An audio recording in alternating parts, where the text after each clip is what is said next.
Good evening, ladies and gentlemen. Tonight is Wednesday, May 8th, 2024. It is 6:01 p.m. Our first order of business will be the Pledge of Allegiance. Please join us. And while we're pledging, remember today was the day that the World War II was finished.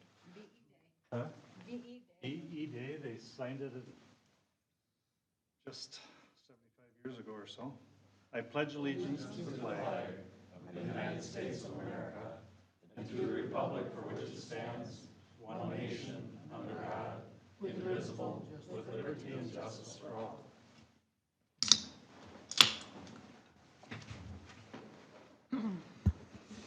So I'll make a motion to adopt the agenda with the additions of item C5, acceptance of the resignation of Planning Commissioner Judy Huntosh, and C6, acceptance of the resignation of Public Communication Coordinator Connor Keith, and also after the public open forum, I'd like to add a Planning Commission report, which was omitted here in our agenda. Is there a second? This is Janet, I second. Any other questions? Anyone? I'll call for the vote. Ron, aye. Sue, aye. Janet, aye. Rob, aye. And Jesse, aye. Our next item is a consent agenda, which includes the approval of the March 27th, the April 10th, April 24th, and the approval of the payments of the bills as posted. I'll make the motion to approve the consent agenda as presented in item B of May 8th, 2024, City Council meeting packet. Is there a second? I'd like to ask you to amend your motion. I'm going to request that we pull item 3, the approval of the April 24th minutes. There are some substantial changes to those.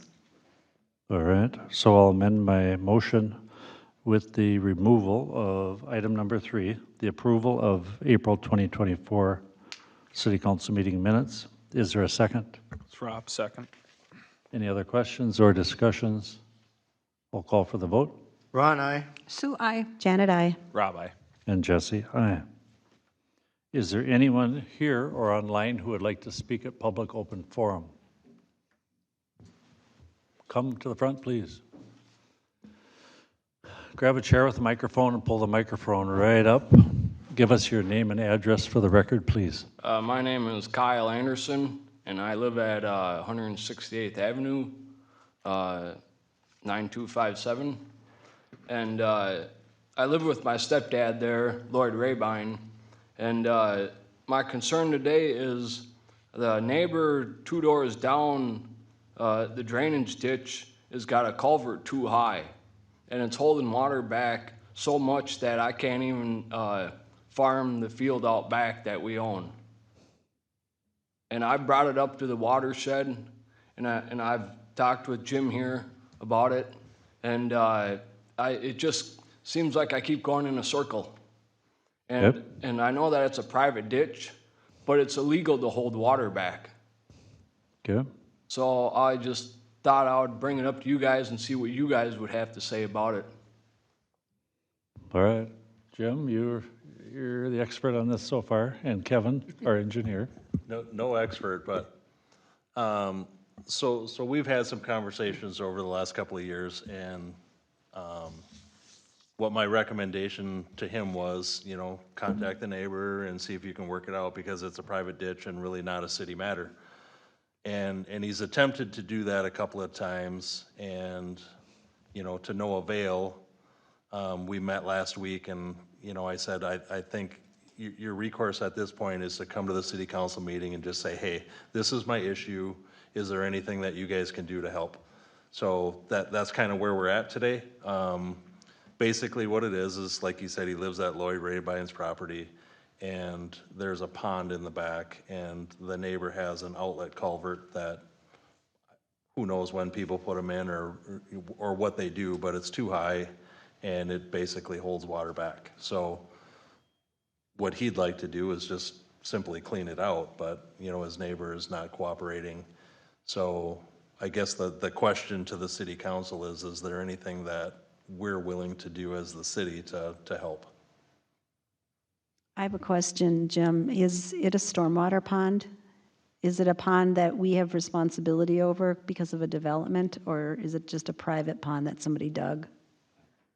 I can't answer that. It is not a stormwater pond that I'm aware of.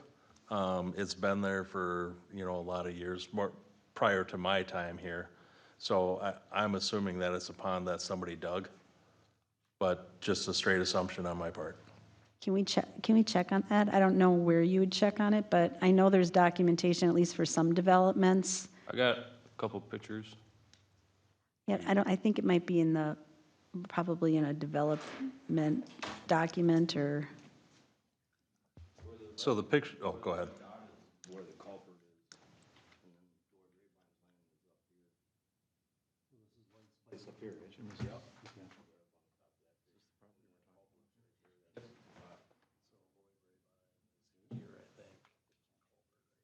Trouble is, it's all private, right? well, that's what I'm asking. That's what I'm asking, is if that stormwater pond is, whose responsibility is it to maintain the stormwater pond?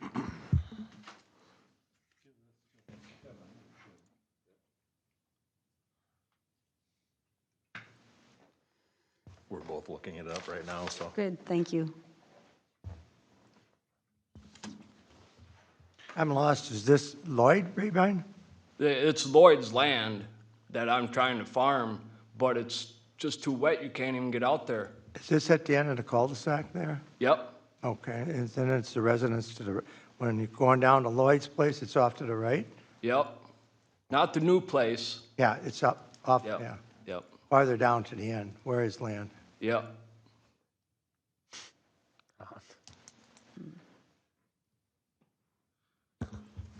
So it's Rob, question for you is how are they damming it up? Are they using like boards, like 2x12s or something to kind of restrict the water? Or they back it up with dirt or? No, this guy that owns the property now just bought it a couple years ago, and he wasn't the one that installed it. It was the previous owner. Sure. Or something like that, and if you even went back there and looked at it, you can see that it's jacked up like this. And the one end is fine with the water, but the other end, it's, like right now, there's maybe that much water draining out of it. Sure. And the water in my ditch out at Lloyd's is level with the grass. That's how backed up it is. Gotcha. And it's never been like that before. And it's a drainage ditch. It's supposed to drain out into Yeah, the yeah. lake. It's supposed you to know, flow. And it's just making mosquito fest, And, I don't know. Mr. Engineer? Yeah, Kevin Bittner, city engineer. We were just looking at the property records. It's not a platted piece of property, so I can't pull a plat up on it.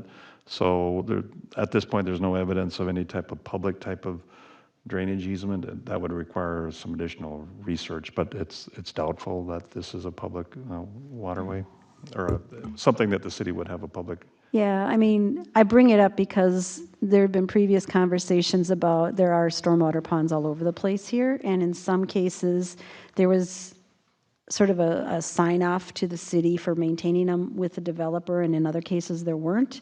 And one of the questions that I know that Elizabeth was working on is which are which, and I don't know how far she got into doing that. I wasn't sure if this was one of them that was presumably our responsibility to maintain It or would not. not appear that it would be, just at a very superficial level here, so. Mr. Mayor, it would be, or it is, your conclusion, Kevin? I didn't hear it. What's that? What was your conclusion? That this is likely a private drainage pond or private stormwater pond, or just a private pond, period, I guess. So if that's the case, Counselor, then it's a Well, can I ask one other Neighbor- question? neighbor to neighbor deal? If somebody dredges on a pond like that, is there typically a permit that gets pulled if they do it right? Are they supposed to pull a permit to do that? Would there be anything in a permit that might help figure that out? Well, a city permit would be required if you're handling more than 200 cubic yards. Otherwise, it may fall under the jurisdiction in this area of Rice Creek, depending on what's happening and what it's impacting, so. I mean, on the picture, it looks pretty large that he gave us. Well, if this was an excavated pond in total, yeah, it would have required a permit at that point, so whether that was obtained or not, So maybe we need to look into that, into our own records, to see whether or not there was a permit pulled and whether there's anything related to a developer's agreement or anything like that. Looking at historical photos too, in 1965, it does not appear that it's there, but it's there in 1977, so. So that's before there were any regulations or permits or anything practically. So this sounds like it's a neighbor deal. Mr. Mayor and council members, absent, finding that there's a development agreement, stormwater pond agreement, yes, it's a neighbor-to-neighbor dispute. It's not something the city would get involved in. And we do have to be careful when something's purely private that the city not inject itself into a private matter. But I think it's worth tying down those loose ends to make sure that it's not something that we have some responsibility for.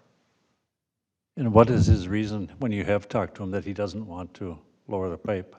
He says that he doesn't have time, and then the next day I see him out snowmobiling. You know what I mean? It's, I even offered to help him with it. Yeah.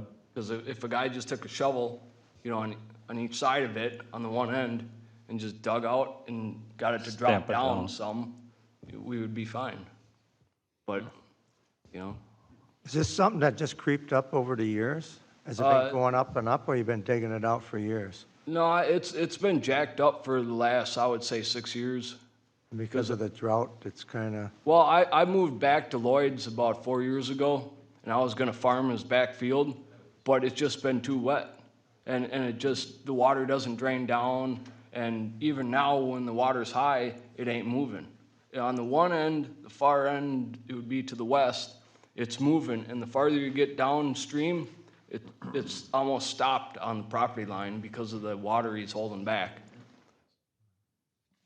Well, here's what we can do. Or, I'm sorry, did you have something more? no.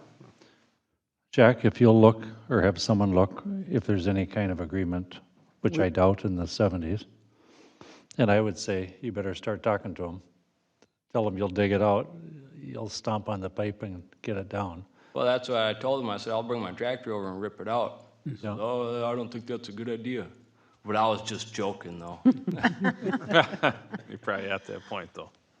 Well, Well, start on that, and we'll start on this. And you signed in on the sign-in sheet, right? No, I didn't. Do that when you leave, and leave your phone number. Okay. So if we come up with something, we can get a hold of you. Okay, How's that? that sounds good. All right. Thank you. Yep. Thank you. thanks for coming. Should we call him regardless, so he's not waiting? Yeah. Yeah, I guess, yeah, we can call either way. Either way, you'll get a call. Okay, thank you. Thank you, Kyle. We're from the city, and we're here to help you. All right. And say hi to Lloyd when you see him. We all know Lloyd. Yep. Anyone else like to ask a question or anything? Yeah, then we'll move on. Planning Commission report. So this is Janet. I'm just giving the Planning Commission report as a council liaison, filling in for Councilmember Hanegraaff, reporting on the Planning Commission meeting that happened on 5/1/24. There was a public hearing for a CUP on property located at 15186 West Freeway Drive in Columbus, PID number 243222420010. The applicant was Melissa Carpentier Anderson. She is applying for a CUP to build and operate Minnesota Veterinary Neurology, which is a new state-of-the-art 10,000 square foot neurology specialty veterinary hospital. It has the architectural appearance of a northern barn-style feel to fit in with Columbus's sort of look. And, excuse me, veterinary hospitals are listed as conditional use in the community commercial district, which is where this is located. Dr. Carpentier has been a practicing veterinarian in Minnesota for the past 7 years. She did a great job on her application. There's a lot of detail And so it left really very little to be questioned. There was no public comments that were put forth during the hearing. The only question that the Planning Commission had was related to the staff recommendation to accept the deviation from the performance standards of 50% or greater masonry products. And this recommendation was made due to the other architectural enhancements that were proposed in the design, including multiple gabled roofs, decorative berms, large front porch with canopy entrance, etc. There's no metal siding on this building. It's board and batten siding on the lower level and lap siding on the upper elevation. The Planning Commission was enthusiastic with the presentation and will discuss and vote on a recommendation to the council at their May 15th meeting. Anybody have any questions? Everybody knows where it's located, right? Yep. And I missed that meeting, but I think everybody else was there. And it'll come to us after the next Wednesday's meeting. 2 weeks Correct, from tonight. yes. Rob? Thank you, Mayor. It was a quick meeting, I thought. Was there any talk about, in that district, do we have to have masonry forward facing? Is there a certain percentage we need to obtain there? I think Or are they gonna apply the for, like, performance standard, it didn't require from what Dean said, it didn't require a variance because the ordinance gives discretion to allowing less than 50% if there's other enhancements, and she definitely has a lot of enhancements, architectural enhancements in her design. Sure, I just wanted to make sure we weren't gonna fall into that little Yep. deal. So, thank you. Yep, Anything else that night, or was that it? that was it. It was short and sweet. About 15 minutes. Then we're on to our administrative variance on 13463 Jodrell Street. It's pages 1 through 34 in our packet. And Jack, do you want to give us we've been dealing with this for a while, but give us a quick overview, please. Thank you, Mr. Mayor. Darwin Smith filed a request for an administrative variance on April 1st, 2024 to extend the deadline to comply with a code notification to replace a septic system that was deemed non-compliant. Mr. Smith's property is located at 13463 Jodrell Street and is served by a septic system that has been deemed non-compliant per existing Minnesota Pollution Control Agency regulations. This system has displayed no signs of operating in a manner that be a threat to life, safety, or health concerns, or not be protective of groundwater. The issue with the noncompliance in this case is that the system predates current regulations and does not conform with the present rules of the MPCA due to a lack of vertical separation between the bottom of the drain field and indicators of seasonally wet soil. Many systems in Columbus are in a similar state and are not required to be replaced with the system meeting current code until the property is sold, the system is creating an imminent health and safety threat, or additional bedrooms are added. The non-compliant designation occurred as a result of a compliance inspection relating to a building permit application. Several missteps were made by city staff at that time relating to the process of the permit, including that it was only partially reviewed with and not explained properly to the applicant. A more detailed explanation of this situation is prepared and shown in your staff report. Mr. Smith is requesting relief from the deadline of August 1st, 2024 to replace his system to meet the current code requirements. Mr. Smith has met all the thresholds and the requirements for the issuance of a variance. The findings and facts in this matter are the system is currently a functioning system with no evidence of effluent service surcharge. A compliance inspection was not necessary for this system as the proposed plan and the initial building permit application did not meet the threshold requirements to prompt a review. The two occupants of the residence placed little demand on the system, resulting in low volume discharge to the absorption beds. The system met design requirements at the time of installation. The system is not located in a floodway, floodplain, wetland, and meets all setback requirements required by city code. And the septic compliant inspection was triggered by requirements not thoroughly explained to the applicant, and their interpretive application did not fit the circumstances of this situation. Staff has reviewed the request and recommends approval of an administrative variance subject to the conditions described above for the property located at 13463 Jodrell Street Northeast, PIN 32, 32, 22, 32004. And the compliance deadline for Mr. Smith's non-compliant septic system be extended to the time the property is sold or until the system poses an imminent threat to public health, safety, whichever comes first. Any questions, anyone, or anything more to discuss? I'm just curious why we have to extend the deadline.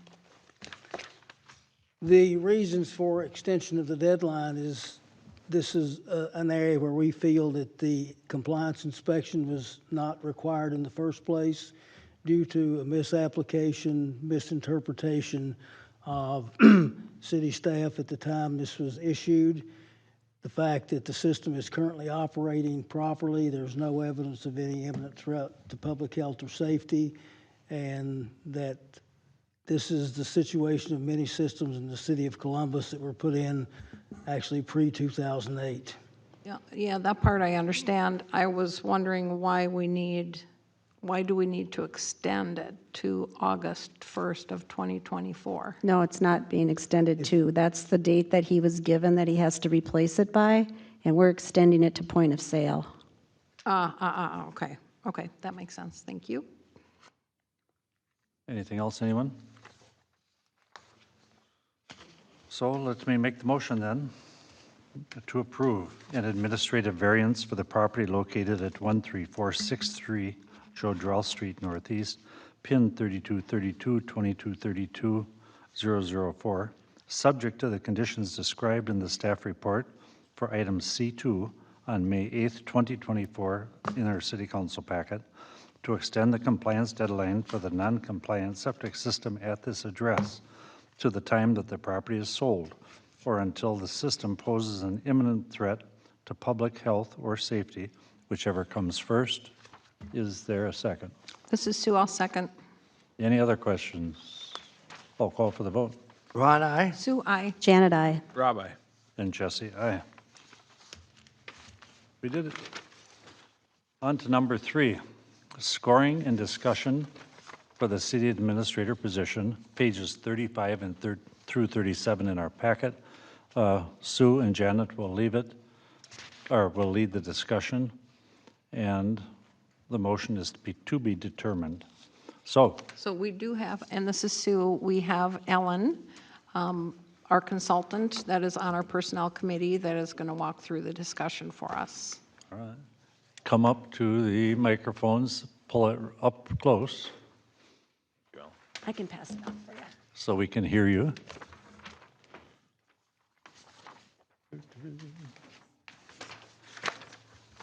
And give us your name and address for the Yes. record, please. I'm Ellen Heinrichs. Excuse me. I live at 9419 Maggie Will you Lane. pull your microphone way up to your lips? I live at 9419 No, Maggie pull it Lane, closer. I can't hear you. Savage, Minnesota. Perfect. There we go. Okay. I feel like I'm eating this microphone. You do have to kiss it. I guess so. Anyway, as you know, I've been working with the Personnel Committee in the search process to help you identify your next permanent city administrator. So we've done a lot of good work to get us up to this point, and we had a lot of qualified applicants. We whittled that list down to 6 that we refer to as semi-finalists. The semi-finalists went through a rigorous interview process, and those were taped. And of course, you all listened to the tapes. You looked through all the applicant materials, and most importantly, you did the scoring and the ranking of those applicants. And so the goal tonight is to decide who's going to go into the finalist category that we will continue to talk to and present that to the council in a future date for interviews. And I feel like this is somewhat like The Voice, one of my favorite shows that I watched last night where everybody's qualified, but here we are. So to think about what you did with your scoring and your ranking, The handout shows the summary of that data. And you'll see that 3 candidates have their scoring and ranking highlighted in green. What the Personnel Committee is suggesting is that we have 3 finalists going into the next round. The reason for that is because there is a lot of movement right now in city government with a lot of cities conducting searches similar to the city of Columbus. And chances are some of these folks are semi-finalists or finalists in some of those searches. So the recommendation of the 3 that are highlighted in green came about from your scores and removing anyone with a score of 5 or a 6, and that gives us the remaining 3 that we think are the best and most qualified and best fit for the city of Columbus to consider for their permanent city administrator. So, questions or comments? I have a question. Since I'm not on the Personnel Committee, I'm a little bit outside of how it all happened. I thought we were going to do just 2 finalists. Right. How did we get to 3? We had considered that. We're recommending 3 because of the high volume of activity in other cities looking for an administrator. Okay. Got me kind of confused. Why would you want to do 3 if other cities are looking? I mean, I'm kind of confused. Are you thinking someone's going to drop out? Yes. So if somebody drops out, do we drop down again? We would not want to do that. If one drops out, we still have 2 finalist candidates to interview and bring to the next process to the council. I kind of looked at the scores here, and I'm looking, I don't want to mention letters or anything like that, but I look at the one that's 4 and 4 and the one that's 6 and 6. I look at that, there must be a kind of a quorum here amongst us all, somewhere along the line, that these 2 are 4th. I mean, the one that's 6 and 6, we all kind of agree on, somewhere along the line, that person's the one to drop off. Right. Then I look at the 4 and 4, and we're all kind of in agreement somehow. There, one of us voted for 1, or wherever we put them there. So I just wonder why those 2 weren't dropped down. So this is Sue. I was the one that compiled the score, so I just wanted to mention that, I mean, you're right, there was some commonality or consensus, but it wasn't the same for the different candidates or numbers. So the ones that are both had a 4 or both had a 6 or even the 1, it was a different members that were choosing the same candidate. So it was really across the board. It was all over the place. Well, yeah, but I'm looking at the 4 and 4, that 4 of us 5 had to say that candidate was 4, right? And then 4 of us had to rank him as number 4. No. No? It just means that's the place. So the consensus, the majority had the candidates ranked in this order. So the most city council members ranked the top one, number 1. So there was like 3 of them. So that's not it's not a number, it's a ranking. So it's not the number right. of. Now I'm starting to understand what you're Okay. coming from. Okay, thanks, Sue. I just looked at it and I thought, well, but the one that's got 6, somewhere we all agree. Oh, then there was an extra person somewhere. I know, it's, Who voted twice? Who voted twice? Anything else? I don't know, I just know one thing is, we spent a lot, I know all of us did, because if you even just watched them and even read the resume, this was a 12-hour or 11-hour deal. So I'm sitting here looking at, we all ranked them somewhere there, and I happen to rank a couple that are pretty close at the top or whatever. So now we're going to bring in a 3rd person, and is there something we're missing, or did we not get enough information? No, I think we got enough information, and the reason that we really decided to go with 3 instead of 2 was what Ellen had mentioned, is just the amount of movement in the environment, that we feel like it's going to be better for us if somebody dropped out, then we would still have 2 candidates. And it's not going to be that much extra time. Yeah, it's going to be a few extra hours to add 1 more person to that next level, but we're still going to go through that next level process. What? Oh, I was going to add that the process was laid out quite a while ago, and that's not changing based on if we have 3 finalists versus 2. Okay, I gather, like I said, this is starting to drag on, in my mind. And this is a normal, yes, and I agree, believe me, because Janet and I and Ellen and Megan have been involved in every single minute of it. But this is a normal time frame. So is the 10th still on then? Or what was the 10th, May 10th? That was gonna be our hiring thing, right? No, the 10th was if we couldn't make up our mind tonight and we wanted more time to think about it. Okay, so then where would this move up? Let's say we take the top greens. Yeah. They're on there. How are we going now? We're doing really good. We can just get on to the next step. Oh, yeah.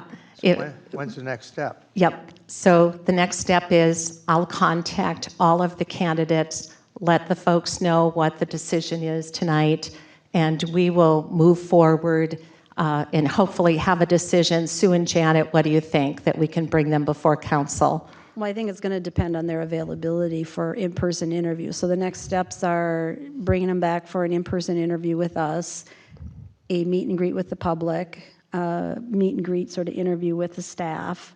And to your point, Ron, I don't know how much extra time. It may be that one person's not going to be available for a few days, or I don't know. 3 is harder to coordinate than 2, so you're right there. It might not matter at all, or it might spread it out. It's just going to depend on availability. Even at that, if the council decides to go with 3 finalists, making calls tomorrow, somebody might say, I just got an offer, and then we'll have 2. So I think there's a couple questions for the council is, do you want to have that extra insurance? Or if you go with the top 2, then if one drops out, you have the 1. So it's up to the council whether you want sort of the extra buffer of having a pool of 2 to interview rather than a pool of 1 should 1 drop out. So can you just invite the top 2 and then go back down to the 3rd if we can't come to an agreement? Well, we didn't want to do that only for planning purposes, for getting on schedules and scheduling dates. It would be easier to do all of them right now, just contact all of them, get the schedule set up. We really didn't want to have to go back. So, yeah, so on this topic, I think one of these candidates that ranked really high, and I don't know, so, because I haven't heard, but in those interviews, one of the people that interviewed said they saw that Columbus already hired somebody, but I think he was alluding to Forest Lake. I don't know what Maybe he was one of these- alluding to. I don't have Maybe any. one of these candidates, because I heard Forest Lake just hired their person. No. No. That's not the In fact, case.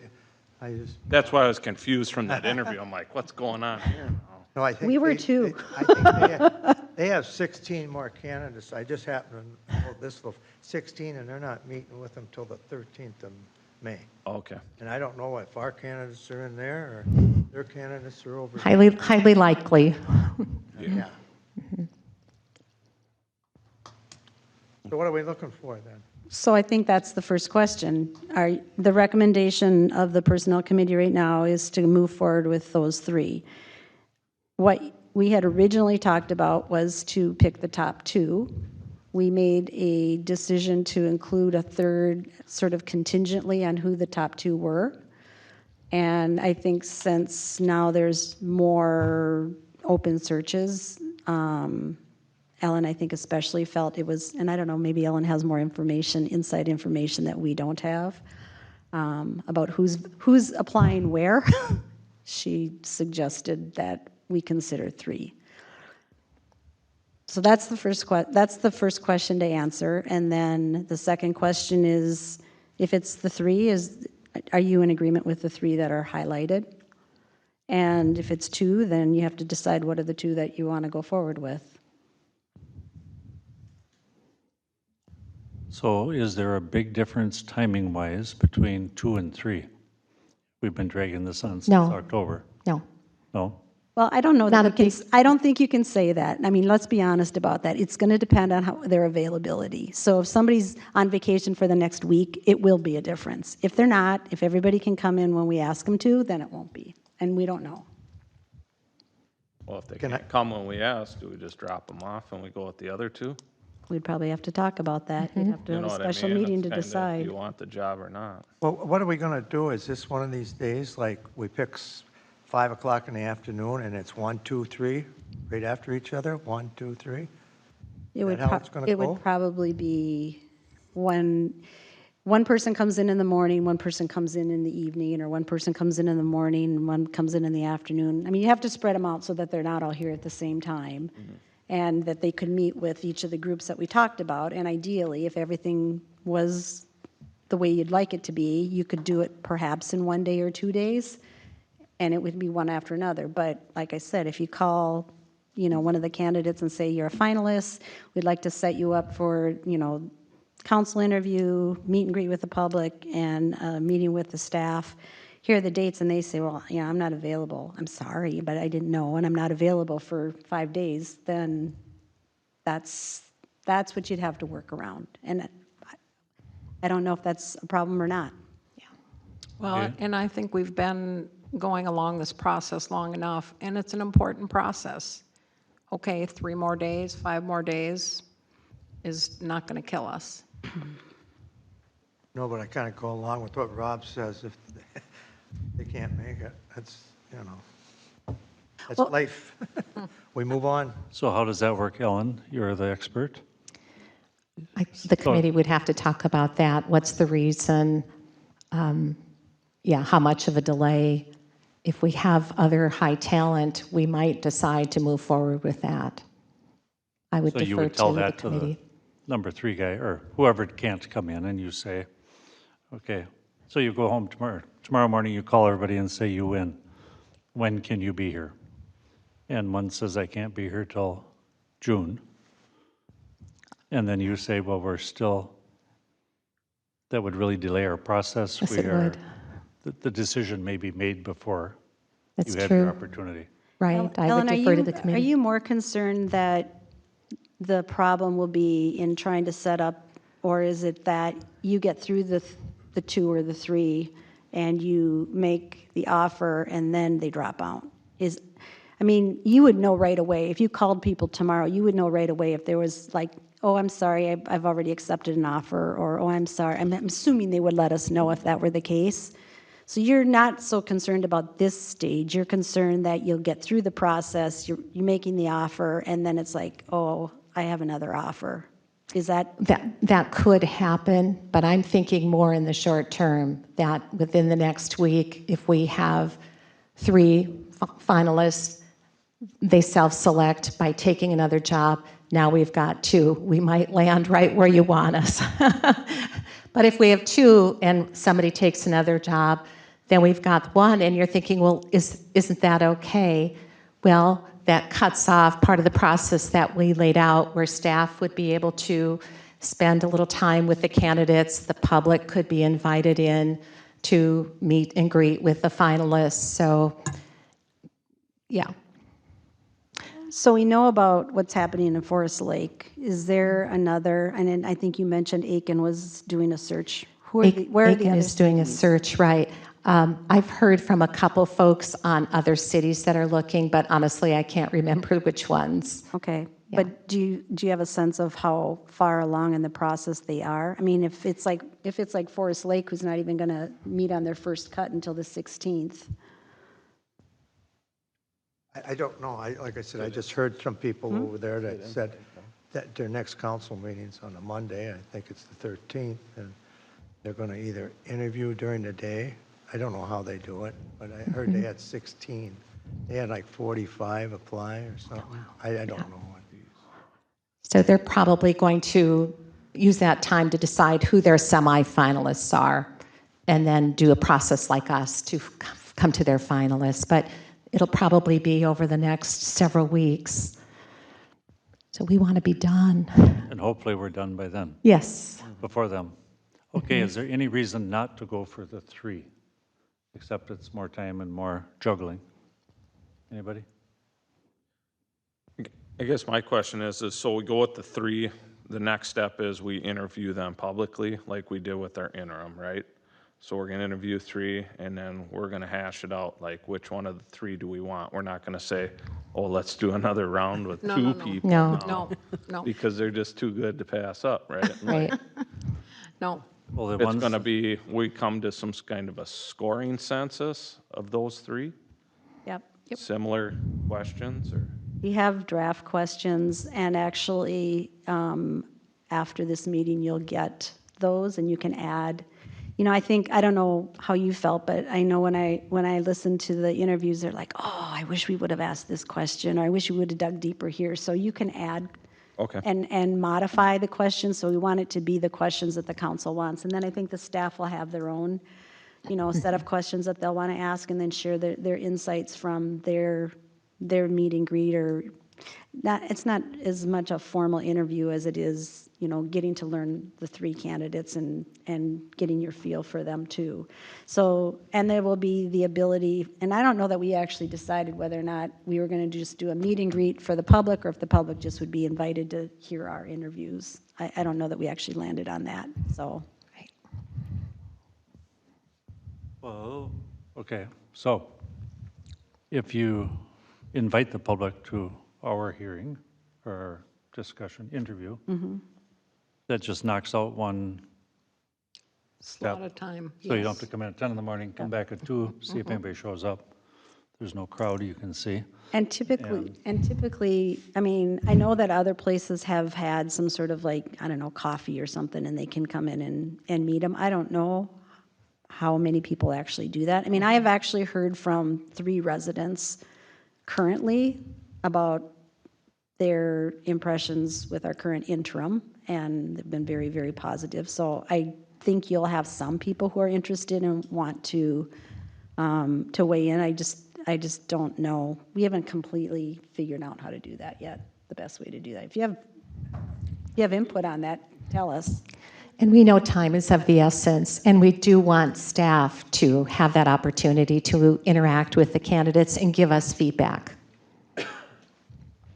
We have members of the public out there. We could ask them what they think the public would want. I just mentioned ice cream. Oh, Good idea. yeah. Well, this is serious business, not a birthday party. Okay, so if we have our meeting at 10 o'clock in the morning with candidate number 1, staff is all next door. We get done in an hour or so. I'm just looking at how this is going to work. They come in, or he goes there, or she goes there, and visits for a half hour, an hour. Well, I mean, our interview will be public. Yep. So if you're doing 3 different interviews, it'll be potentially 3 hours at least. That will be recorded and on video. And I don't know if we'll do that one right after another, or if we'll, do one in the morning, one in the afternoon. So some of it's also going to be our availability. Yeah. So, and again, in answering the 3 versus 2, that's really the biggest issue, whether or not it's important enough to have 3 that you are going to be okay with that scheduling issue.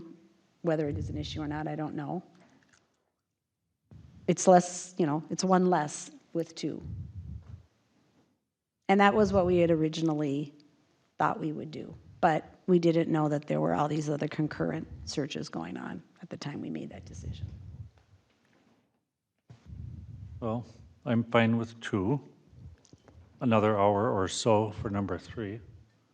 If they don't drop out, hopefully they'll drop out before you call them. Then we're back to 2. What's one more? So you're good with 3, and if one drops off, we're down to 2, and that's fine too. I guess.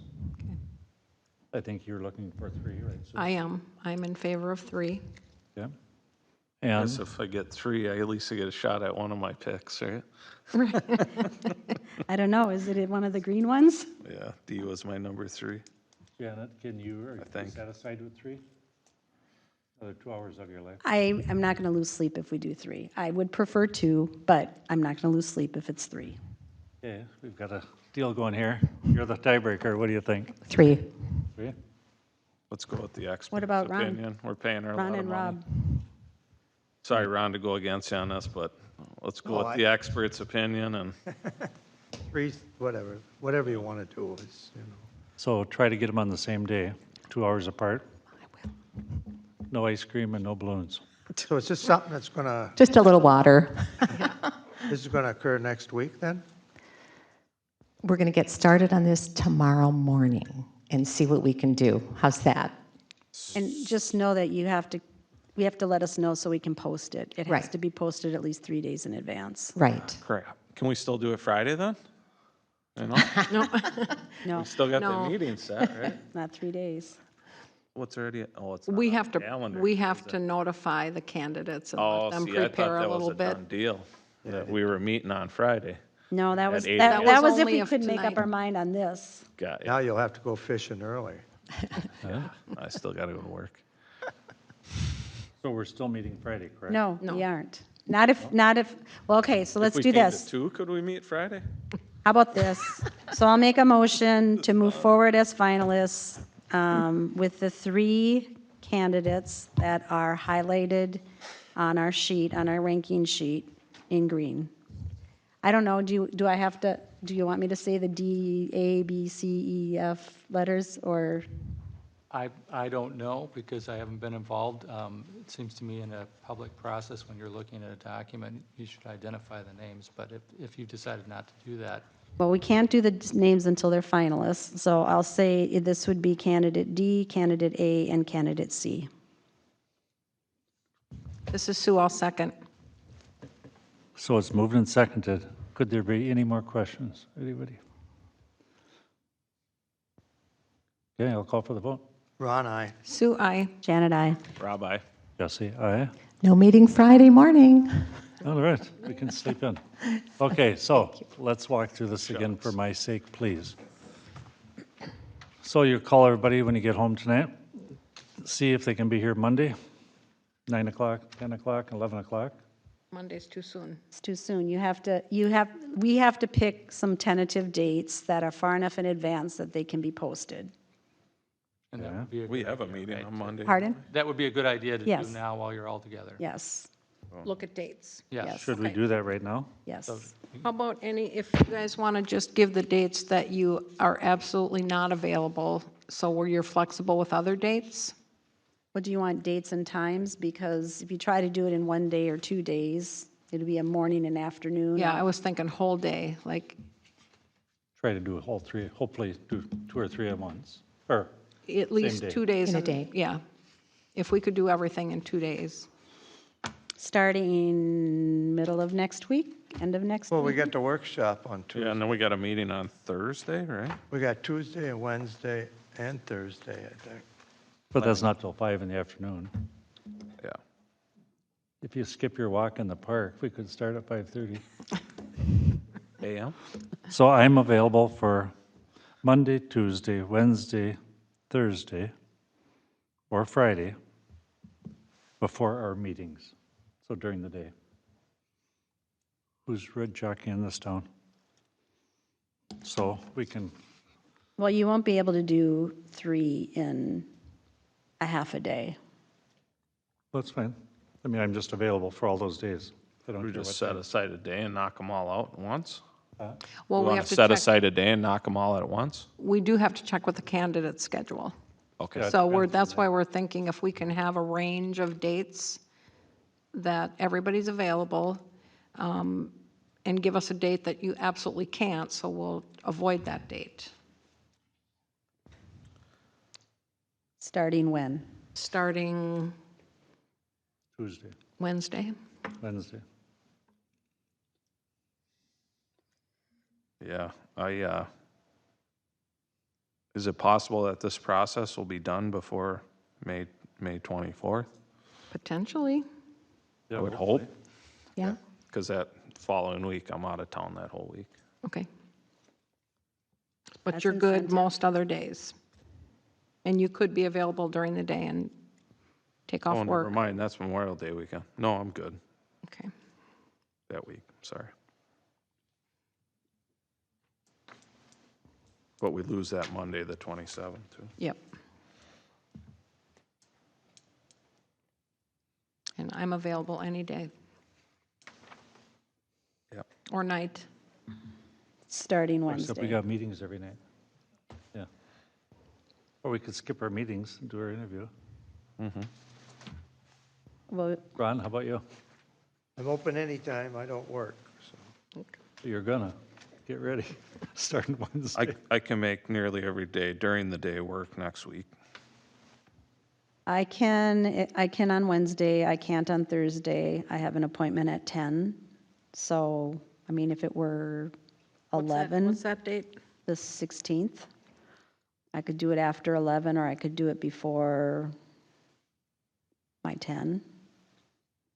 I already rescheduled that meeting once, so, or that appointment once, so I can't. We have a EDA workshop that night, so that starts at 5:30, so none of us will be available after that. I can't hear you, Janet. It's okay. Thursday, I was just telling her what I could do on Thursday. I'm good all day Friday, the 17th.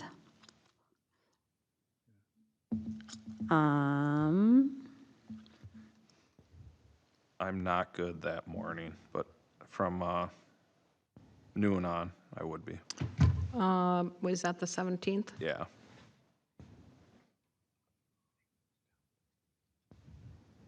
Afternoon? Yeah. Yep. Okay. Do you want to go into the next week? Well, these guys all said, and I said we're available all week, and Rob said he's available up until the 24th, anytime, except for now, the 17th in the afternoon. The morning, available the afternoon. Oh, okay. Yep, sorry. Glad you resaid that. Yeah, I'm available the next week. pretty much anytime. Yeah, during the day. City council meeting. That's it. And a Lake Drive open house on Thursday, the 23rd. Is that going to be here, Jack? Yes. Okay.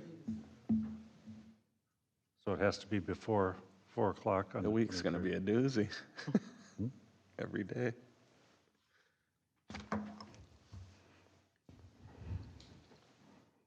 I could do it on Monday, the 20th, sometime before 3. I'm good on Tuesday. We don't have a personnel committee meeting and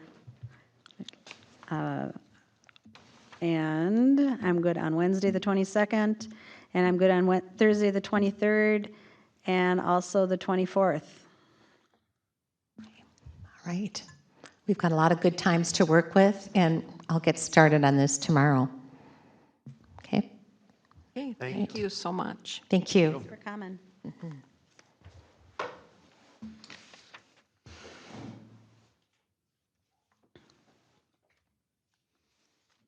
All right. Anything else? Either No, a lot of those candidates had pretty long-winded answers, though, didn't they? They kind of went on experiences for a while, and yeah, I thought it was good. Bring an egg timer. 2 minutes. and Yeah. move on. Yeah, 5-minute timer set. Quick answer. All right, now on to some more fun. Setting the agenda for the May 14th City Council workshop. Page 38 in our packet. Jack's going to lead the discussion. Jack, go ahead. Thank you, Mr. Mayor. Our council workshop meeting is scheduled for Tuesday, May 14th, 2024 at 5:30 PM. The following items are recommended for discussion: budget software proposal, financial and 2025 pre-budget report, city street speed limit discussion, building department review, and 2024 fee schedule review for escrow requirements. Two of the items that were on the agenda that was sent out Friday were removed. One of them is due to the fact that we need to get a little bit more information on, and the other was set up for another meeting earlier. So those are the meetings or the items that we would suggest be on the workshop. If you have any additions or deletions, add those and we can set that agenda upon your approval. So Jack, I have one question. Can you remind me what Chapter 14 is? Chapter 14 is the revision of our septic portion of the ordinance. Oh, okay. Thought we were going to take that one off. We From my- did. Oh, so what is she at? What are you looking Well, at? Oh, I'm looking at the packet. Okay. Did you have a revised? Yeah, I had a revised one Okay, that I sent sorry. out. I'm So, behind. so the chapter 14 revision will be taken off. Okay. Thank you. And this is Janet. So one question I have is, will we have, for the discussion on the city street speed limit, someone will have looked into what we actually decided the last time we talked about this? I've found that information and I have it, and it'll be in your packet that goes out Okay, Friday. perfect, thank you. Any other questions? Then we'll move on to number Well, five. I do, sorry. Go ahead. So, I mean, these all look like good topics. Are you planning on including all of them? Is that going to be a long meeting? I don't think that some of them will be that long. The building department report is more of an informational item. If you have any questions on that, the same way with the budget software proposal, we want to go over that and get some kind of indication if it's something we can move forward with or not. I don't think those will take too long. The 2024 fee schedule review escrow requirements, what we want to do there is take a look at the fee schedule for our escrow cost. I think some of them are too low, especially for some of these larger projects, and consider maybe raising them before we get another large project so we can have enough money established in the escrow up front that we don't run into these problems at the end when we're managing it and have to go back and say, you owe us more money.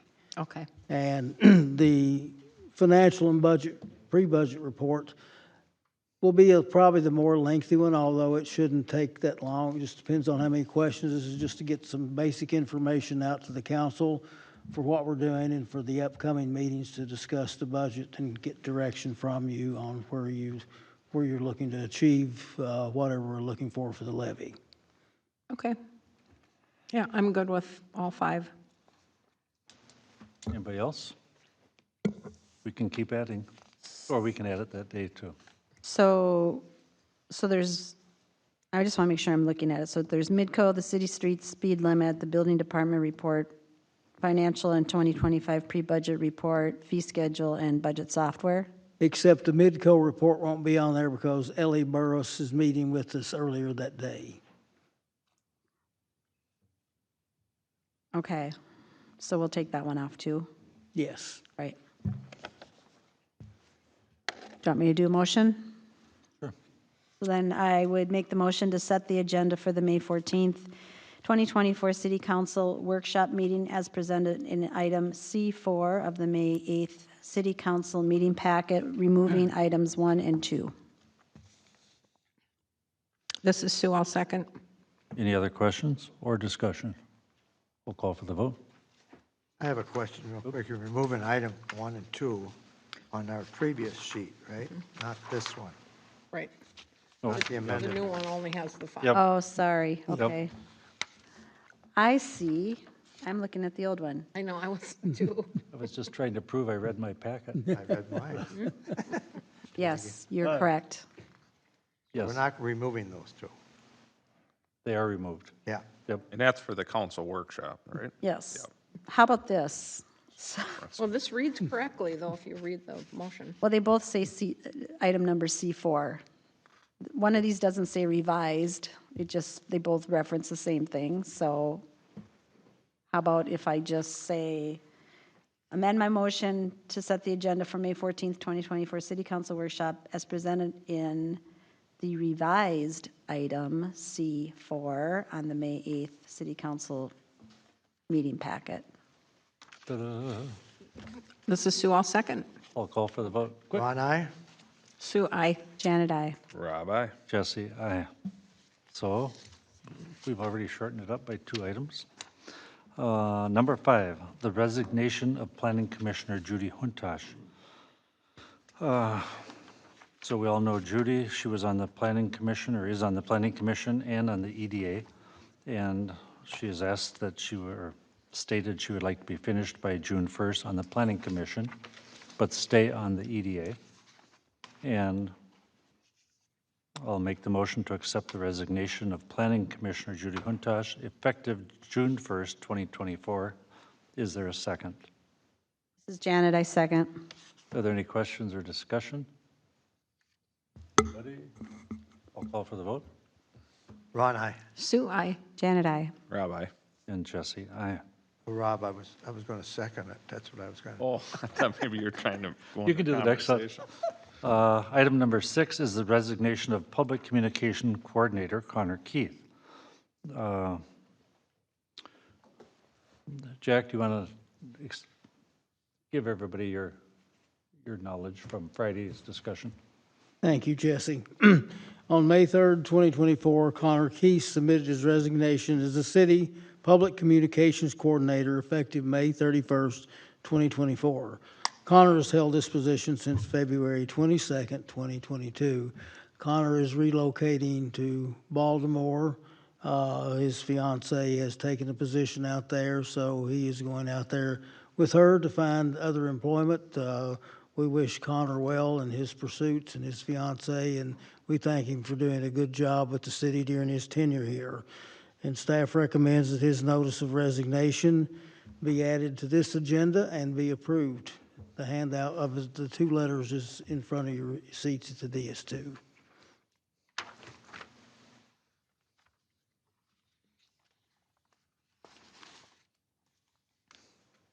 So if we don't approve it, he has to stay, Right. Like the Hotel like a California. contract? You like that one? Do you want me to make the motion? Sure. I make the motion to accept the resignation of Public Communication Coordinator Connor Keith, effective May 31st, 2024. This is Janet, I second. We have a motion and a second. Any other questions or discussions? I'll call for the vote. Ron, aye? Sue, aye. Janet, I. Rob, aye. And Jesse, aye. I just, one thing on that, it has been a pleasure working with him, so it is definitely a bummer to go. So I'll see him go because he was a good addition to the team here, it seemed, so. Yeah, I hate to see him go too, but I hope he doesn't turn into an Oriole fan now. Because he is a diehard Twins fan. Yeah, yeah. Well, we'll have to stay in touch.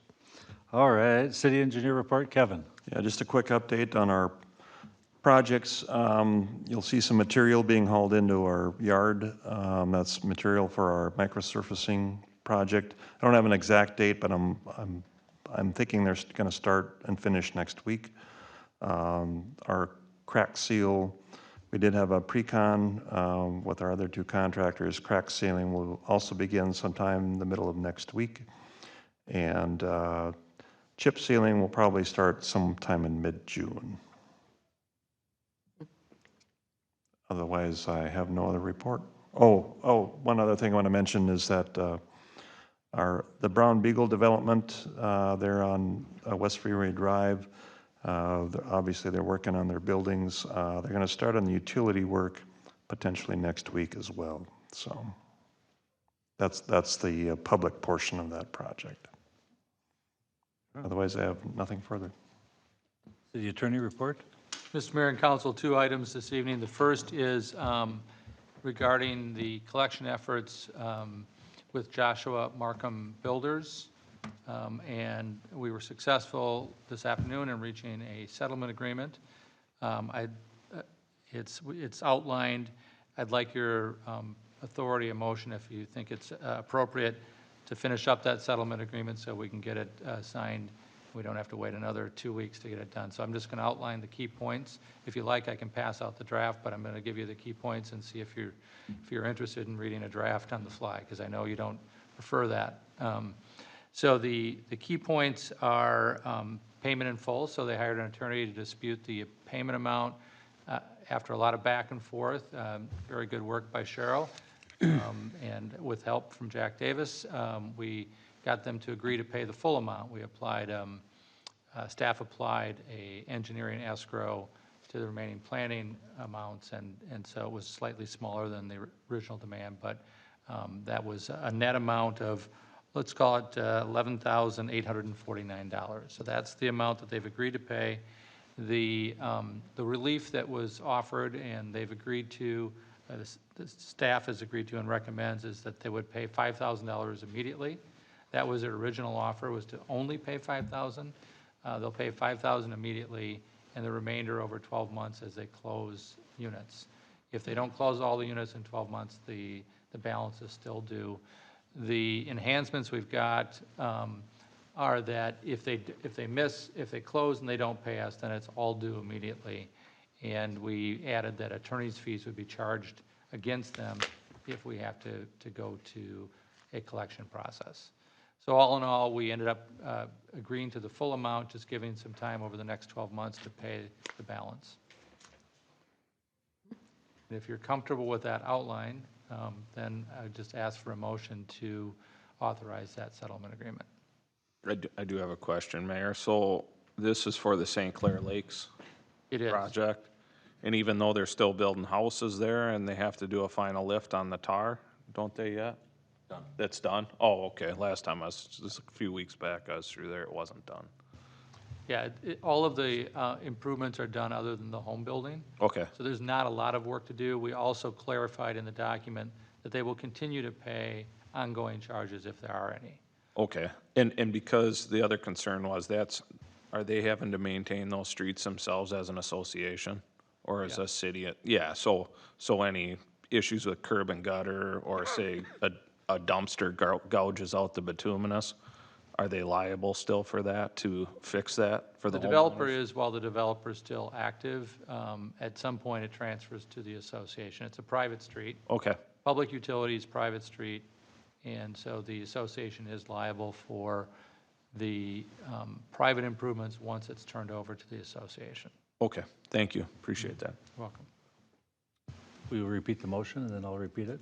To authorize the mayor and city administrator to enter into a settlement agreement for the payment of $11,849 from Joshua Markham Homes, with time payments over the next 12 months. I'll make that motion. Is there a second? This is Sue, I'll second. Any other questions? Were they satisfied with your deal, Bill? I think so.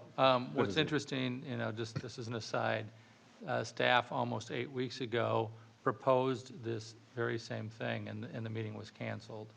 And so we essentially got to the same point that we could have gotten to 2 months ago without all of the attorney time. But, be that as it may, it's a full payment. It's a successful conclusion with some enhanced relief if they don't pay.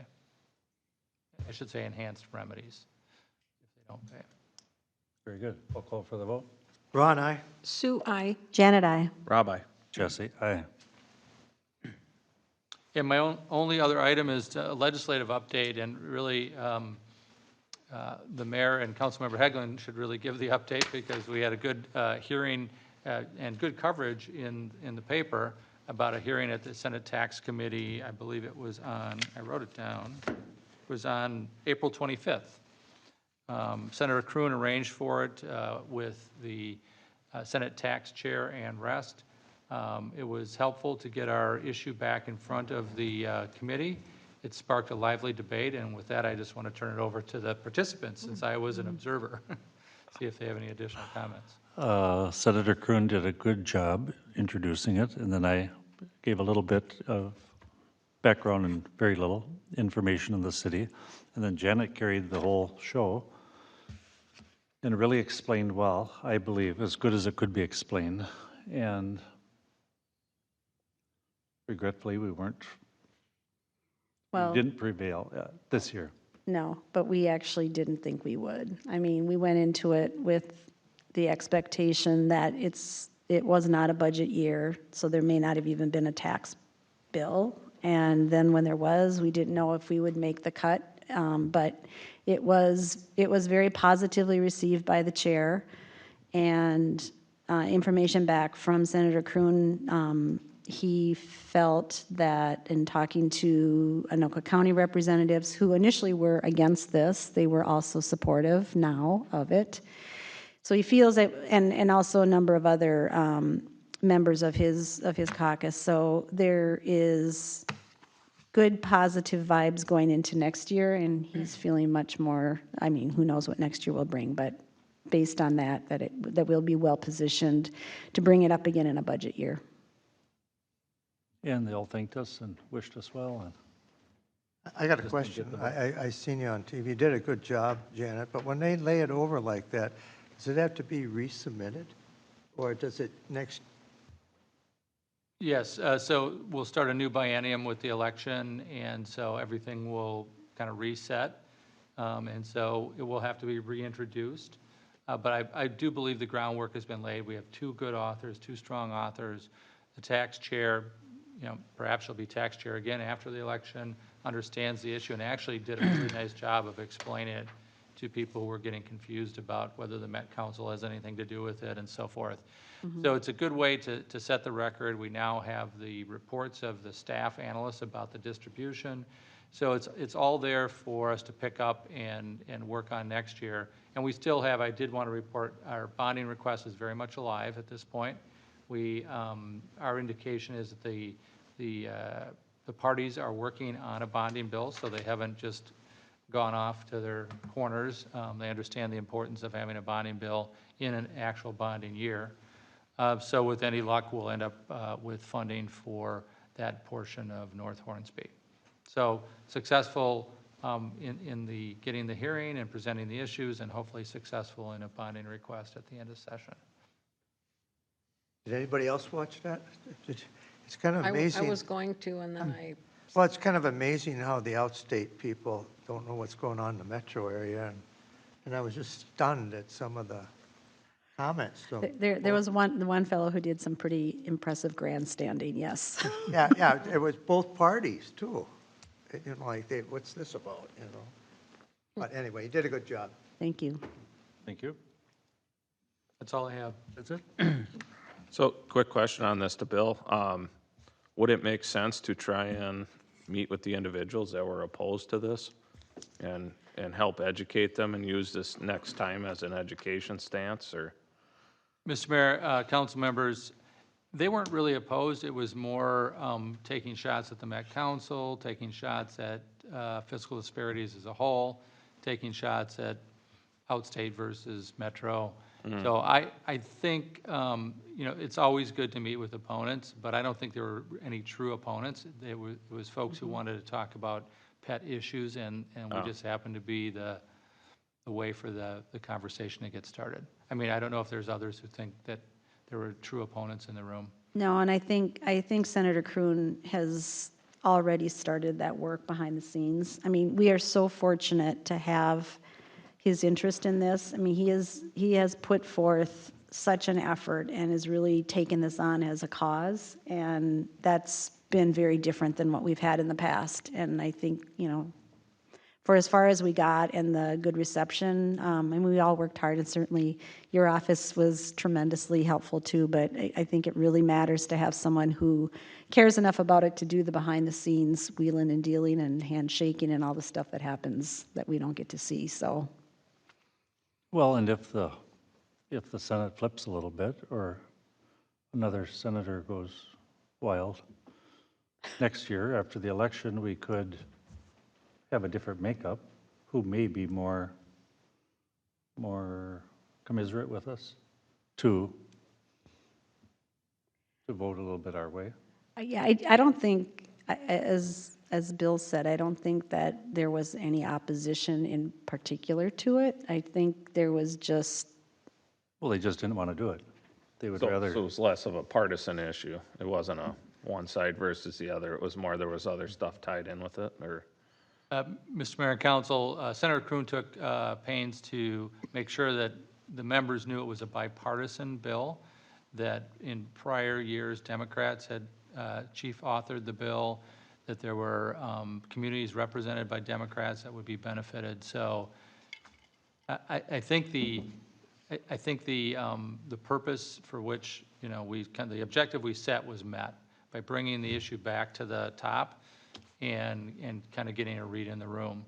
And nobody came out and said, you shouldn't be asking for this. It's good to hear. Yeah.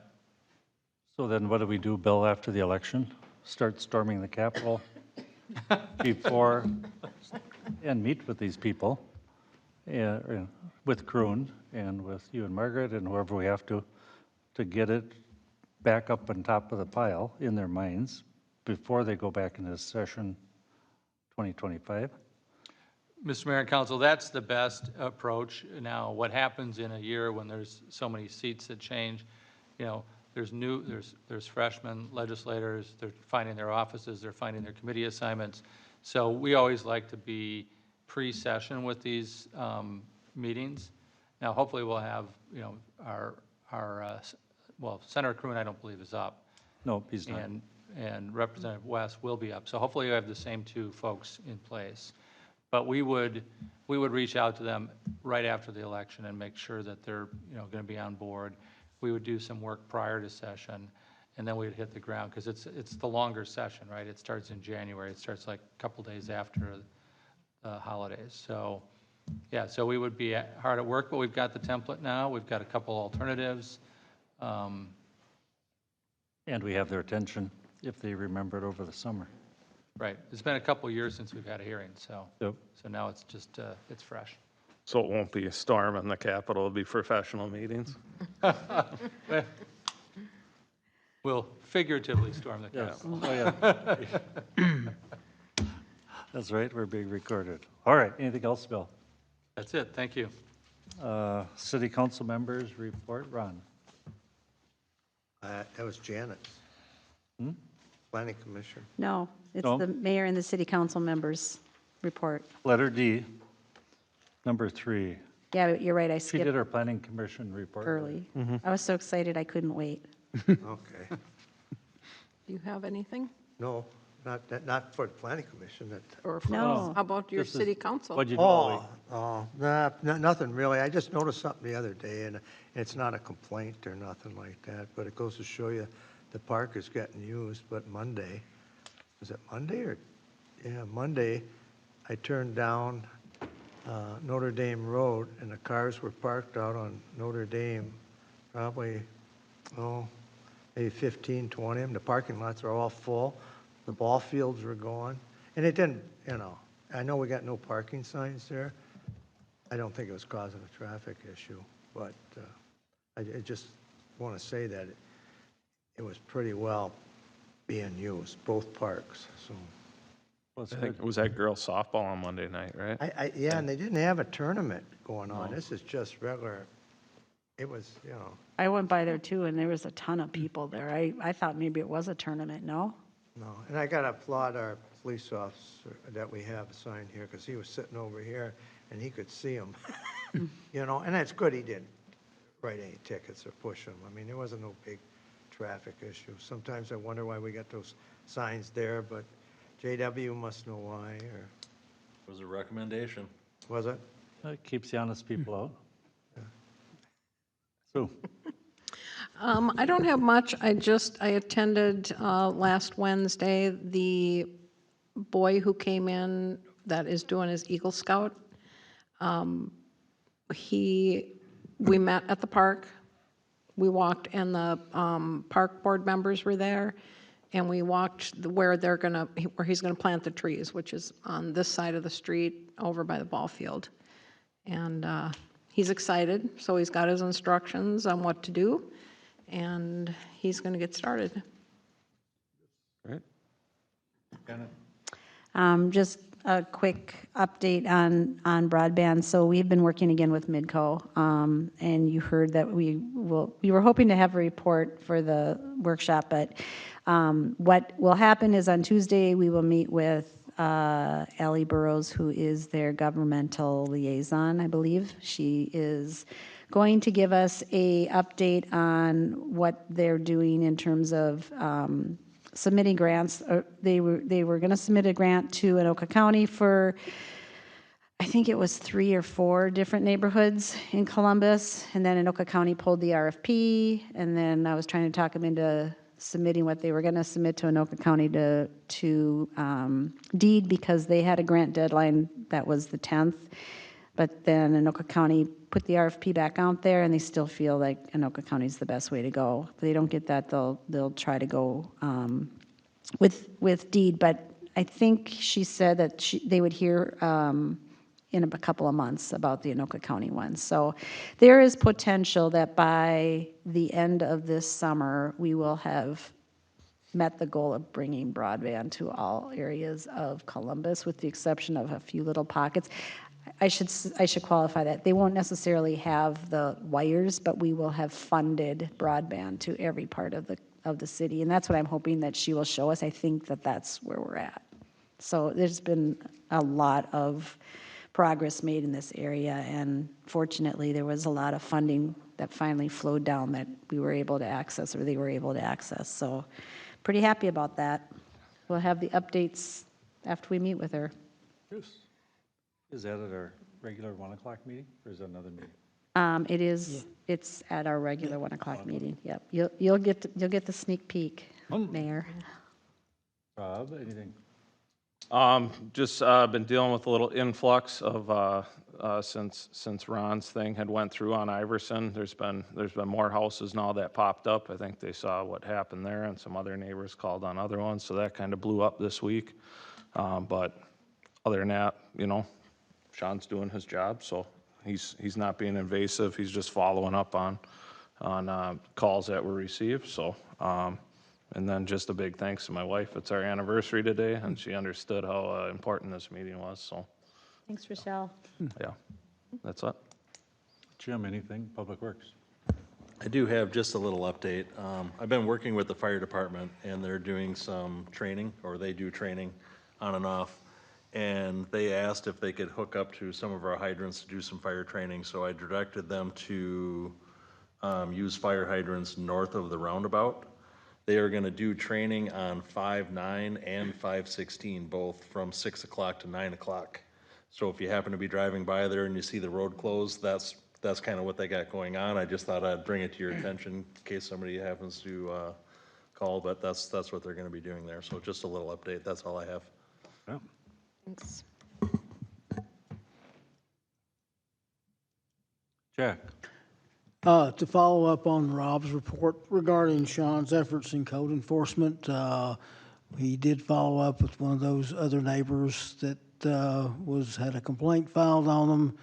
I think he's give him time. I think he'll work through that one too. He also did one on Furman Street. He dropped by. The conversation with the person in question was very good. Sean handled it brilliantly. We even had a couple neighbors call and ask if they could get involved, and they have, and that situation has been totally rectified within 3 weeks of the call into City Hall. So Sean's doing a very good job, and he's showing some results of his efforts and the cleanup of things around in the city. The other thing is that we still have a special meeting called for Friday morning, and I think we should probably recommend having a motion to cancel that, because it has been posted on the website. No interviews? Too bad. So I would move to cancel the special meeting scheduled for May 10th at 8 a.m. This is Sue, I'll second. I'll call for the vote. Ron, aye? Sue, aye. Janet, aye. Rob, aye. And Jesse, aye. Our meeting is canceled. So I do have one question, Jack, and maybe Bill. So the gentleman that came in the public open forum with his neighbor that is clogging water on his land, what if he called and made a complaint to Sean? That would probably not be a city issue that we could address. Okay, so Sean would say that's an ordinance or some other kind of issue, and, And actually, he has talked to Sean about that, and Sean talked to me about it, and he talked to Jim about it, and that's why it was recommended he come to city council so he could get a further explanation and clarification on that. I think it's good that we'll go back and check and see if there was ever any types of drainage easements that were recorded against that. That might help us a little bit if we were to get involved. But it's something that this is on private property between two private citizens, and it's not addressed in our ordinance or code. Unless it there is just some seems like there's something that we should be able to do about it. Well, so I do have a question about that. I mean, in our stormwater management plan, don't we have something that says you can't push your water onto somebody else's property? You have to keep your water on your property? I mean, Yeah, because, I mean, what about that resident that was up by the lake, Coon Lake, and his drainage pipe was going on the neighbor, and, flooding them out. yeah. So I was thinking the same thing, that it might not be something where it, has to do with ditches or anything, but, and maybe Kevin can weigh in on this, but we do have a stormwater management plan, and I think that's part of it. You can't shove your water off to your neighbor. Well, that's not entirely true. If there's a natural drainage pattern that goes from one property to the other, that typically has to be preserved. And I don't know what the natural drainage pattern was historically there, but if that's the way the water went, typically you have to maintain that drainage path. Well, it And it's sounds not like- so much shoving water onto the neighbor's property, it's allowing the property that historically traveled there to continue to do so. But when they've dredged down a pond and then have plugged that, I mean, it sounds to me like they potentially altered that natural by the culvert and all that. So we'll have to look into it, because if that were the case, then I do think it might be under a city ordinance. I think you almost have to look at it, just, again, it's probably a private drainage dispute. That it appears that pond was there at least back to 1977, so there's some prescriptive rights for it to be there. That's a legal question, but But if there was like a frost heave or something that moved the culverts and now that wasn't doing the job it was supposed to do. it still would probably be a private dispute. Council, that is also my understanding with the facts we know today. Facts could change looking at the record. The danger is we don't want to start the precedent of trying to mediate private drainage disputes, because then once that precedent is established and relief is given to one property owner, they'll point that, they can look in the record and say, well, you did it for this one, why aren't you intervening in mine? So we have to be really careful where that line is. But if there is a public drainage easement, or if there's an agreement, or if there's a stormwater management agreement, those are all things that would give the city the opportunity to intervene if it chose to, and a distinction, for others who would seek intervention by the city if those things weren't present. So I think it's really good that questions were raised. I think we just have to follow that line and make sure that we hone to it. Okay. Personnel Committee report? We already did it. Nothing else? I don't know, we talked about whether or not we were going to discuss posting. Did you have a chance to follow up on that issue, Jack? Posting Connor's position? We haven't followed up on that yet. I think we're probably waiting to see how this is going to play out. We discussed at least going out and contracting out some of the services that he did in terms of his website, webmaster duties, and probably making some postings to some Facebook accounts. We'll be looking into that, and we'll have a report next week for you. In the interim, Connor will be here actively working until the 31st, so he'll continue doing those things to give us time to find an alternative to that portion of his job duties. So under normal circumstances, we would be telling you that we were going to move forward with posting it right away so that we could try to but I think that the question is, do we want to revise the job description? Do we want to hold off on hiring because, you know, there's some unanswered questions about project or parts of that job that are no longer part of that position. And so I think Jack was going to do some deeper digging into that question. So that's why you're not getting a recommendation on moving forward with replacing that position yet. And again, that will be brought up by no later than the next council meeting. We've got several sources that we'll contact to see what's available and have some recommendations. So the announcements and reminders are as posted. So now we're going to have a closed meeting. The city council meeting will be closed to consider offers to purchase city-owned real estate identified as PID 243222120005 and PID 24322211-006 pursuant to the Minnesota statutes, section 13D 05 subdivision 3C3. The council will recess to conduct this closed meeting, and we're going to go to the community center, everybody. This is different, but we can get close up to our big televisions in there, and then Jack and Bill can show us all the parcels, do the explanations, and we'll all be able to see it instead of staring across the room. Field trip. So, We're going on a field trip. yep. Are we coming back here then, or don't we You have? don't need to, Thanks, everybody, for coming. Yeah, Yep, thank you. thanks for staying. if we added. When was this part? Yeah, so bring all your goodies, we don't have to come Okay. back, I guess. 3 days.